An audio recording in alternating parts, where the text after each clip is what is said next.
The GEOPIER X1 system combines the best attributes of both our drill and fill and displacement technologies.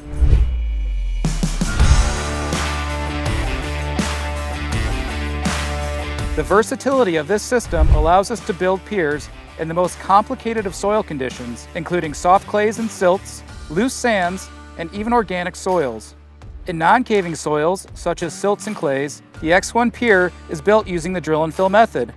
With drill and fill, pier installation begins with drilling out unsuitable soils until competent bearing soils are encountered. The aggregate pier is then built from the bottom up in 3-foot lifts of compacted aggregate.